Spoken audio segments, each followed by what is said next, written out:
Good evening বন্ধুরা। আজ হলো 3 আগস্ট রবিবার।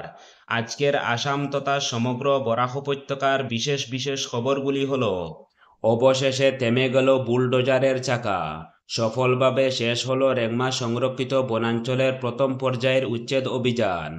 এই উচ্ছেদ অভিযান শেষ হওয়ার সঙ্গে সঙ্গেই সংবাদ সম্মেলনে সবাইকে ধন্যবাদ জ্ঞাপন করে জেলা প্রশাসন। বিদ্যাপুর ও 2 নম্বর মধুপুরে পরিচালিত চূড়ান্ত দিনের অভিযান সম্পূর্ণভাবে শান্তিপূর্ণভাবে এবং কোনো প্রতিরোধ ছাড়াই শেষ হয়।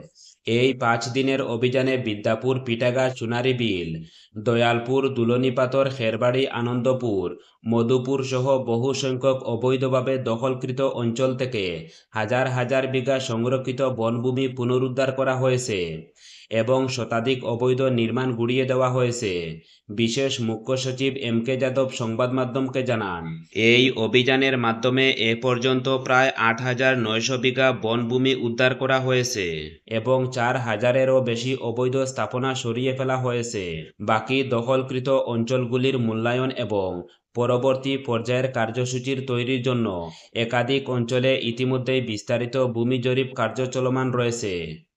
৭৯তম স্বাধীনতা দিবসকে সামনে রেখে বদরপুর থানা এলাকায় নিরাপত্তা ব্যবস্থা আরও কড়া হয়েছে। বৃহস্পতিবার সন্ধ্যা থেকে বদরপুর থানার উদ্যোগে ব্যাপক তল্লাশির অভিযান শুরু হয়েছে। বিশেষ করে শিলচর, শ্রীভূমি ও পার্শ্ববর্তী এলাকা থেকে আসা ব্যক্তিগত যানবাহনের উপর বিশেষ নজরদারি চালানো হচ্ছে। থানার সামনে বিশেষ তল্লাশি চৌকিতে একদল পুলিশকর্মী নিয়মিত গাড়ি থামিয়ে চালক ও যাত্রীদের পরিচয়পত্র যাচাই করেছেন। পাশাপাশি যানবাহনের ভিতরে তল্লাশি চালানো হচ্ছে যাতে কোনো ধরনের অবৈধ দ্রব্য বা সন্দেহজনক কিছু বহন করা না হয়। এই অভিযান চলবে আগামী 15 আগস্ট পর্যন্ত। বদরপুর থানার অফিসার ইনচার্জ উত্তম আধিকারিক সাংবাদিকদের জানান, স্বাধীনতা দিবসকে ঘিরে জেলা জুড়ে সর্বোচ্চ সতর্কতা অবলম্বন করেছে পুলিশ। যে কোনো ধরনের অপ্রীতিকর ঘটনা এড়াতে বদরপুর থানা এলাকায় 24 ঘন্টা নজরদারি চালানো হচ্ছে। সন্দেহভাজন গাড়ি ও ব্যক্তিদের প্রতি বিশেষ নজর রাখা হচ্ছে। জনগণের সহযোগিতা ছাড়া এ ধরনের নিরাপত্তা ব্যবস্থা সম্ভব নয়, তাই তল্লাশিতে সহযোগিতা করতে সবাইকে অনুরোধ জানিয়েছেন তিনি। জানা গেছে, বদরপুর শহরে গুরুত্বপূর্ণ মোড়ে ও সংযোগী সড়কগুলিতে সিসিটিভি ক্যামেরা বসানো হয়েছে। পুলিশের বিশেষ টিম নিয়মিতভাবে টহল দিচ্ছে এবং প্রশস্ত পুলিশ আধিকারিকরা তল্লাশির অভিযানে তদারকি করেছেন। স্থানীয় বাসিন্দারা পুলিশের এই পদক্ষেপকে সাধুবাদ জানিয়েছেন।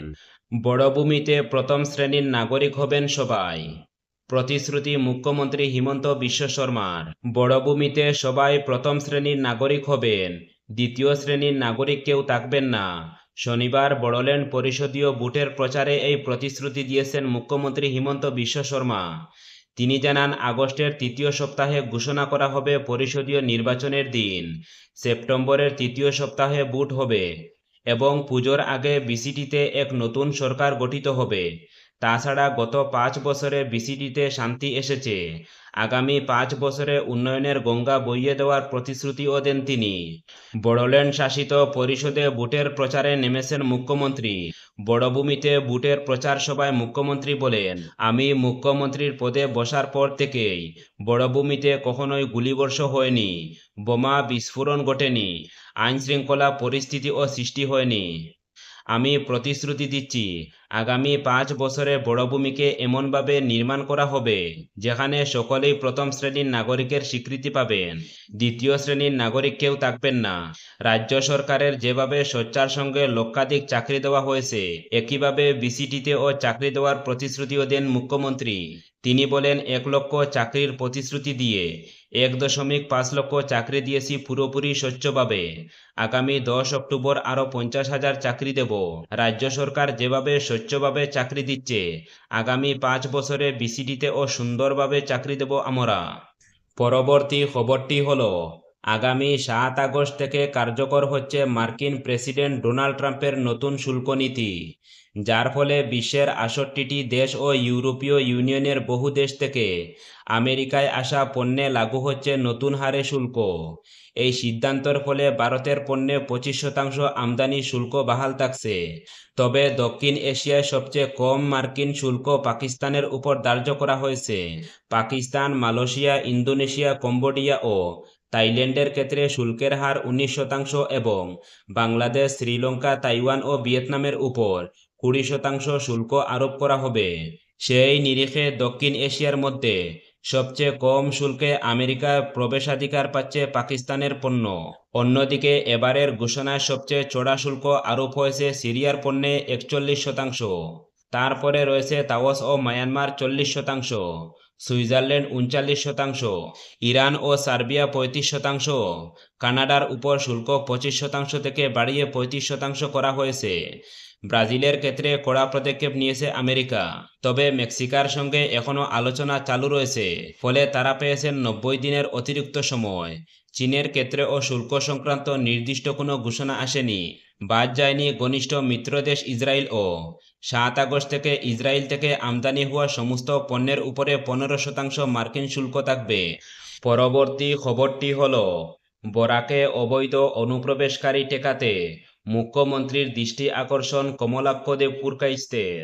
মালদা এবং মুর্শিদাবাদ থেকে সংখ্যালঘু মুসলমানরা হাইলাকান্দিতে বসতি স্থাপন করে হিন্দু সভ্যতা ও অখণ্ডতাকে গ্রাস করে ফেলেছে। সেখানকার আধার কার্ড ও প্যান কার্ড নিয়ে অসমের ভোটার কার্ড বানাচ্ছে। এখানে তাদের কোনো লিগেসি ডাটা নেই, অথচ বরাক উপত্যকায় বিভিন্ন এলাকায় ভোটার তালিকায় নাম অন্তর্ভুক্ত করে তাদের জনসংখ্যা বৃদ্ধি করেছে। বরাক উপত্যকার প্রতিটি জেলায় ক্রমশ অনুপ্রবেশ ঘটেছে বহিরাগত মুসলমানদের। তাই এই জেলার বহিরাগত মুসলমানদের উচ্ছেদ করা দরকার। বিষয়টি রাজ্যের মুখ্যমন্ত্রী হিমন্ত বিশ্ব শর্মার দৃষ্টিতে আনা হয়েছে। তাই আমার বিশ্বাস, শীঘ্রই হাইলাকান্দি শ্রীভূমি জেলার অবৈধ মুসলিম অনুপ্রবেশকারীদের উচ্ছেদ করা হবে, বলেন উত্তর করিমগঞ্জের বিধায়ক কমলাক্ষদেব পুরকাইস্ত। 5 গ্রামে সাংবাদিকদের সঙ্গে কথা বলতে গিয়ে কমলাক্ষ আরও বলেন, কংগ্রেস হিন্দুদের স্বার্থে কথা বলে না, শুধু উচ্ছেদ হওয়া মানুষের পাশে দাঁড়ায়। 26 রাজ্যে কংগ্রেস সরকার গঠন দিবা স্বপ্ন। তার কথায় কংগ্রেসের দিন শেষ হয়ে গেছে, এই দলটি আর এখন ক্ষমতায় ফিরবে না। কমলাক্ষদেব বলেন, যেসব অনুপ্রবেশকারী জেলায় বসবাস করেছেন তারা উল্টে হিন্দু সনাতনীদের অস্তিত্ব নিয়ে প্রশ্ন তুলেছেন। এটা হাস্যকর বিষয়। অনুপ্রবেশকারী মুসলমানদের বরাক উপত্যকা থেকে যদি তাড়িয়ে দেওয়া না হয়, তাহলে ভবিষ্যতে বরাকসহ আসাম অনুপ্রবেশকারীদের দখলে চলে যাবে, তা স্পষ্ট করে বললেন কমলাক্ষদেব পুরকাইস্ত। তিনি এটাও স্পষ্ট করে দেন যে ভারতীয় মুসলমানদের নিয়ে তার কোনো আপত্তি নেই, কিন্তু বাংলাদেশ সহ বহিরাদেশ থেকে আগত অনুপ্রবেশকারী মুসলমানদের সর্বশক্তি নিয়ে প্রতিহত করা প্রয়োজন। মোট কথা, বরাক উপত্যকায় অবৈধ অনুপ্রবেশকারী ঠেকাতে মুখ্যমন্ত্রীর দৃষ্টি আকর্ষণ করেন কমলাক্ষদেব পুরকাইস্ত।